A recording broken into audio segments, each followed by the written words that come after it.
বিসমিল্লাহির রহমানির রহিম। আসসালামু আলাইকুম বন্ধুরা, কেমন আছো? আশা করি ভালো আছো। আমি আল্লাহর রহমতে অনেক অনেক ভালো আছি।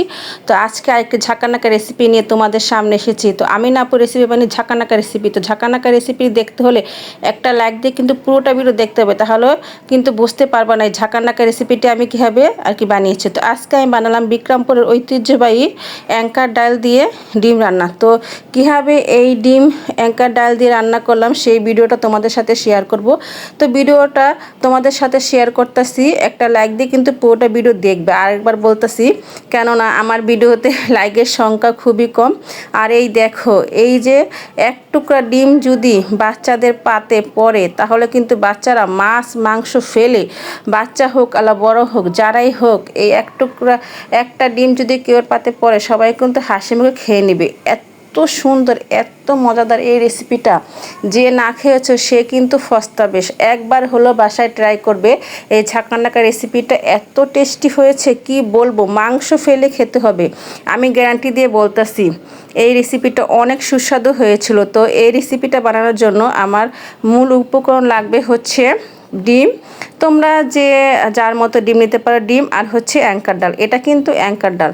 অ্যাঙ্কার ডাল দিয়ে যে এত সুন্দর একটা রেসিপি বানানো যায় এটা কিন্তু অনেকে জানে না, অনেকের ধারণা নেই যে এত মজা এত টেস্টি হয় অ্যাঙ্কার ডাল দিয়ে এই ডিম। তারপরে এই দেখো, আমি এখানে এতটা ডিম নিয়েছি, মনে হচ্ছে না ডিমগুলো মুরগিতে পেরেছে আর কি এখনই তো না। এই ডিমগুলো আমি কিনে এনেছি, তো আরও ছিল, সব খাওয়া হয়ে গেছে। এখান থেকে আমি 5টা ডিম রান্না করব। তো ডিমগুলো কিন্তু বেশি বড়ও না, একের ছোটো না, একবার সাইজ মতো। আর ডিমগুলো কিন্তু অনেক সুন্দর দেখাচ্ছে, খুবই সুন্দর ডিম। তো এই ডিমগুলো আমি প্রথমে সিদ্ধ করে নেব, কেননা ভালো করে সিদ্ধ না করলে কিন্তু ডিমের উপরে যে একটা আর কি আবরণ থাকে ওটা কিন্তু ওঠে না। তো কারা কারা ডিম পছন্দ করে অবশ্যই কমেন্টে জানাবে। বিশেষ করে বাচ্চারা কিন্তু ডিম অনেক পছন্দ করে, আমার কাছেও ডিম পছন্দ, এত পছন্দ ছিল।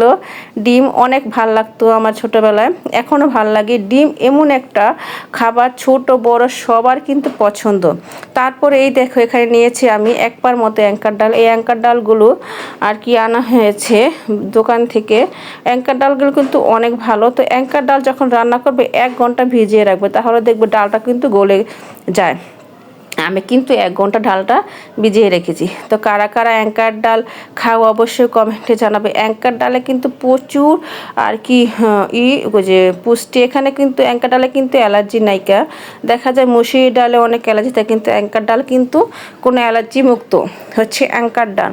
তো অ্যাঙ্কার ডাল দিয়ে আমি কী সুন্দর করে রেসিপিটা বানিয়েছি, বিশ্বাস করবো আজকে আমার পরিবারের সবাই চেটেপুটে খেয়ে নিয়েছি, এত মজা হয়েছে। আবার বলতেছে আবারও আর কি এই রেসিপিটা আমাকে বানাতে। তো অবশ্যই আমি আবার বানাবো, কারণ আমি ছেলেমেয়ের আবদার কখনো ফেলাই না, ওরা যা বলে সেটাই আমি করে দিই। তারপরে এই দেখছো, আমি এখন দিয়ে দিচ্ছি পানি। এই পানিটা দিয়ে আমি আধা ঘন্টা পর্যন্ত অ্যাঙ্কার ডালটা ভিজিয়ে রাখবো। ভিজিয়ে রাখলে কি হয়, ডালটা নরম হয়ে যায়, সিদ্ধ করতে বেশি ঝামেলা হয় না। তারপর আমি বসিয়ে দিয়েছি হচ্ছে ডিম সিদ্ধ।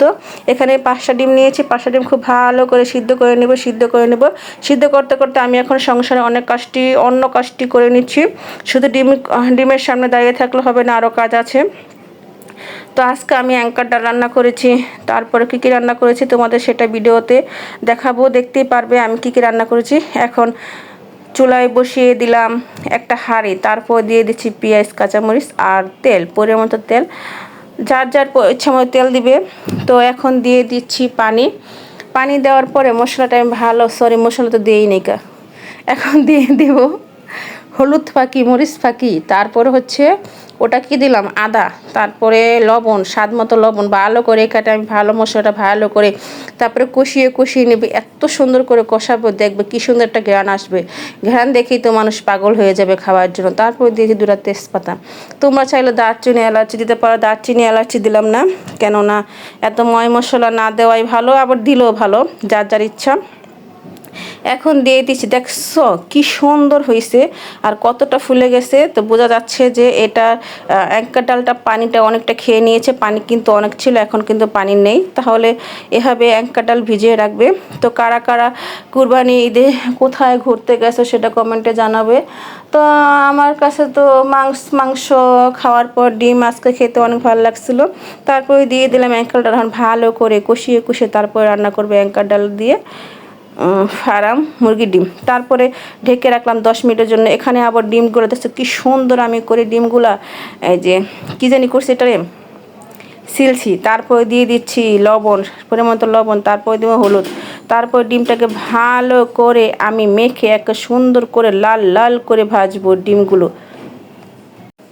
ডিমটা এখন আমি ভালো করে ভাজবো। এই দেখছো এখন আমি চুলায় বসিয়ে দিয়েছি একটা ফ্রাই প্যান, তারপর দিলাম তেল, তারপর ডিমটা আমি ভালো করে ভেজে নেব। তারপর আমি ওই তেলেই ভাজবো বেগুন ভাজা, তারপরে ডিম। আর কত খাবার রান্না করেছি, সব খাবার আর কি ক্যামেরায় উঠাতে পারিনি, কারণ অনেক ব্যস্ত ছিলাম সারাদিন রান্না করতে। সকালের জন্য রান্না করছি এই দেখো বউয়া ভাত। এটাকে আমরা বুয়া বলি, আমাদের দেশে এটাকে বুয়া বলে। তোমরা কি বলো? অনেকে বোনা খিচুড়ি বলে, কিন্তু আমরা বউয়াই বলি। যেটা আমার আঞ্চলিক ভাষা সেটাই আমি বলতে বেশি পছন্দ করি, কেননা সবাই সবার ভাষা পছন্দ, আমিও আমার ভাষা অনেক পছন্দ করি। তারপরে দেখছো ডিমগুলো লাল লাল করে ভেজে নিয়েছি, ভাজা তো হইতেই আসে না। তারপরে দেখো কি সুন্দর করে মশলাটা কষিয়ে নিলাম। তারপরে দিয়ে দিলাম অ্যাঙ্কার ডাল, তো দিয়েছি কতক্ষণ আগে। তারপরে দেখছো তোমার দেখো আমি কীভাবে রান্না করে যে কষানো হয়ে গেছে। এখন কি দিব? এখন দিব হচ্ছে পানি। এখন দিয়ে দিলাম পানি, আর কি যার যার ইচ্ছে মতো পানি দিবে। কেউ যদি ঝোল বেশি কথা হলে পানি দিবে, কেউ ঝোল কম খেলে কম পানি দিবে। আমরা ঝোল বেশি কে জন্য বেশি পানি দিলাম। আর পাতিলটা হচ্ছে বড়, এই জন্য পানিটা নিচে পড়ে গেছে। তো এই দেখছো অপর চুলায় বললাম না আমি বেগুন ভাজতেছে, লাল লাল করে বেগুন ভাজবো। আর অ্যাঙ্কার ডাল দিয়ে ডিম, আজকের খাবারটা কিন্তু জমে যাবে। এগুলা ছিল সকালের খাবার। এই যে বেগুন ভাজা, আবার ডিমও ভাজছিলাম, তারপরে হচ্ছে বোনা খিচুড়ি বা বউয়া। আর দুপুরে খাবার হচ্ছে অ্যাঙ্কার ডাল দিয়ে ডিম আর মিষ্টি কুমড়া ভাজি করছিলাম, আর ডাল ছিল ফ্রিজে। তো রাতের আবার রান্না করছিলাম হচ্ছে রান্না করছিলাম রাত্রে দেশি চিংড়ি মাছ দিয়ে, আর হচ্ছে জালি কুমড়া। তো এটা দুপুরে খাবার ছিল, সকালে খাবার ছিল বউয়া। তারপরে দেখো ভালো করে কি সুন্দর করে ফুটে গেছে, অনেক আর কি ক্যামেরাটা স্পষ্ট হইতেছে না ধোয়ার জন্য। তারপর লাল লাল করে ভেজে রাখা ডিম দিয়ে দিলাম। তারপরে এই যে দেওয়া হয়ে গেছে, এখনই দিয়ে দেবো, বেশি সময় নেব না। এই দেখো দিয়ে দিচ্ছি।